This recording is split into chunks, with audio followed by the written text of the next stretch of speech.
Long Island, New York, the area where my dad was born and raised, and I now live, is so beautiful. Fishing, waterfowling, the heritage of duck hunting, and family go hand in hand. We're losing the ground to hunt on, but we're not losing family. So you have to teach, and your legacy will continue.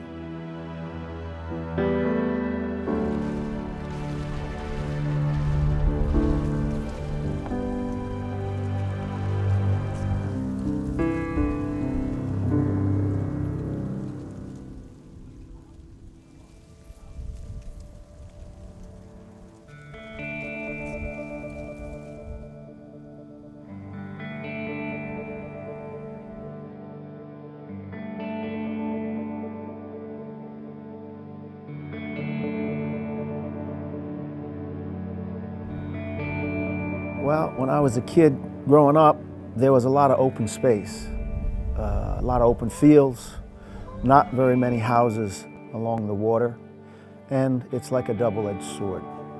You have all the things that you love, and it is a big attractant for people, and it has gone to homes.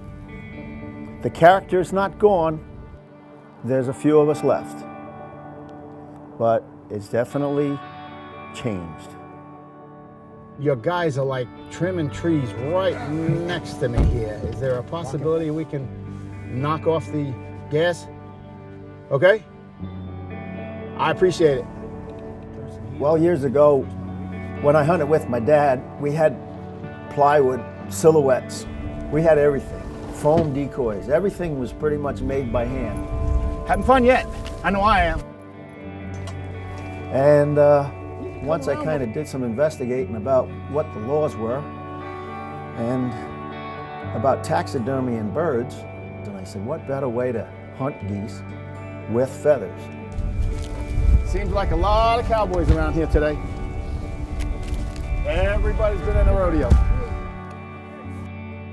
And since then, I've had to the tune of 1,000 geese hanging in the barn in the summertime.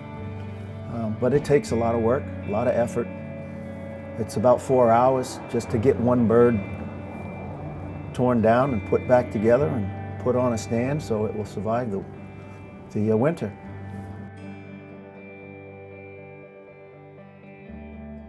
Duck and goose hunting with my family is very important. I have to back up and say that I have to apologize, and I have to apologize to my son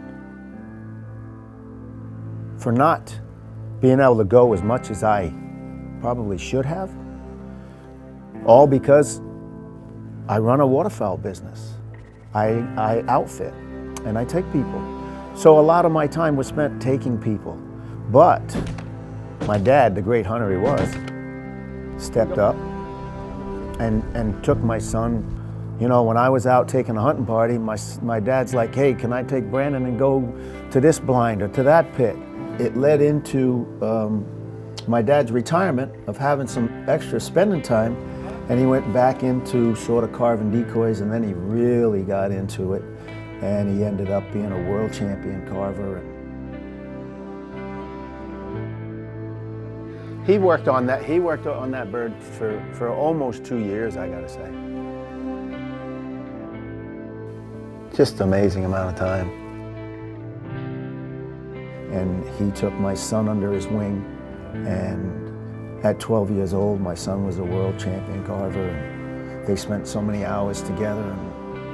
And each individual feather, each quill, everything was done all by itself.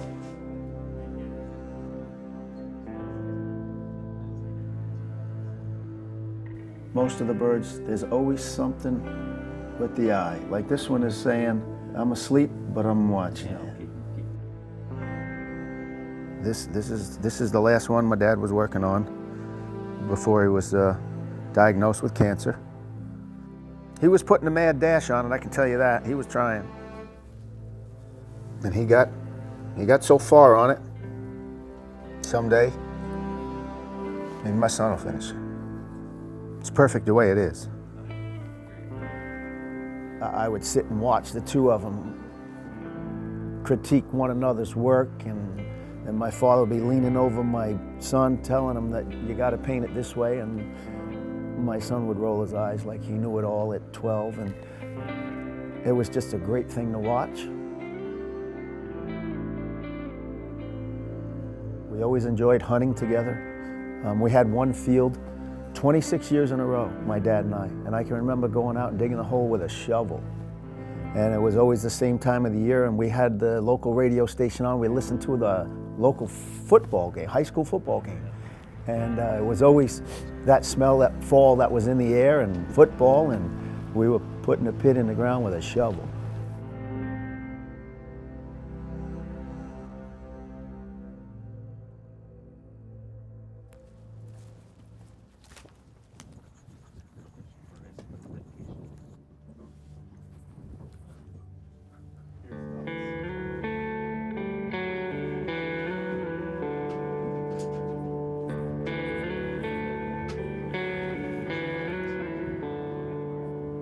That bonding between my father and my son was a big help to me. And when I got the opportunity to go with my son, yeah, it was special.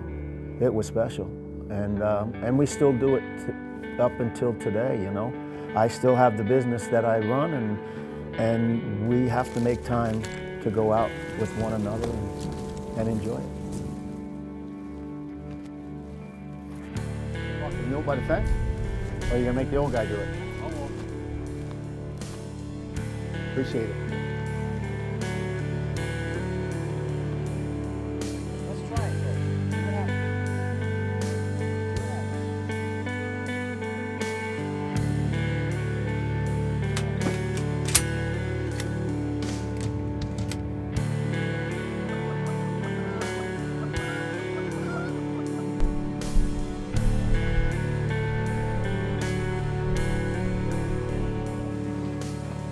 The heads are on the wrong end.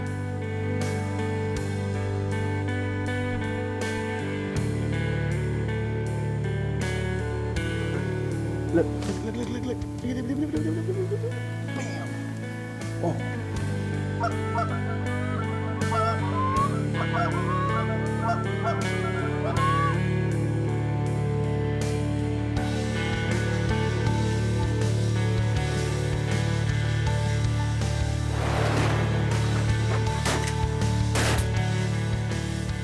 Well, it's just about camaraderie. It's about, you know, family. Life it's not about material things, it's about what you leave behind. And what you leave behind is what you instill in your children.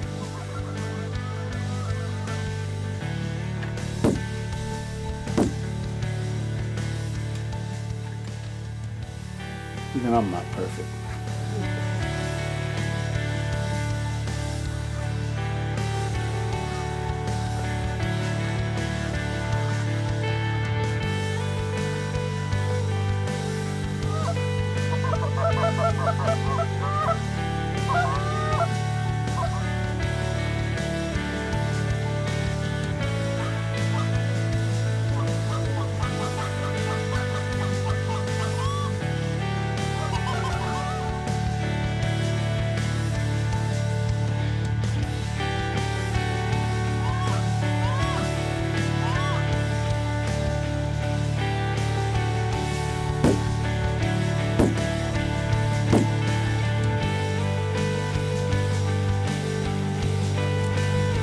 You see this younger generation, they always try to one-up you all the time. And I got them.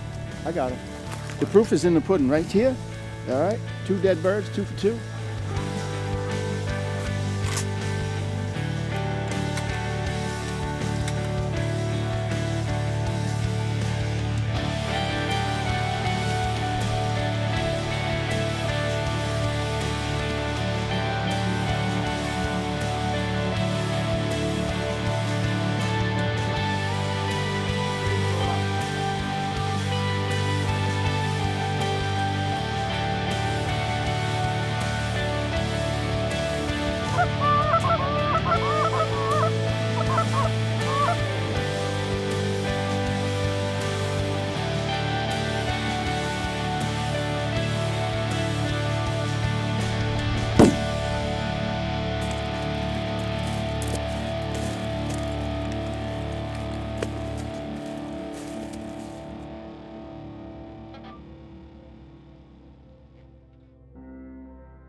having that one-on-one time out in the duck blind or the goose pit, that basically gives you that teaching time and fun time. You know, it's no different than raising a child. You know, you want the kid to have fun, but you also want him to learn. And as a parent, teaching never ends. Because someday they'll just be, you know, we'll just be a memory. And you want them to be good individuals and with the outdoors and Ducks Unlimited. And parents like I had, I think my children will be fine.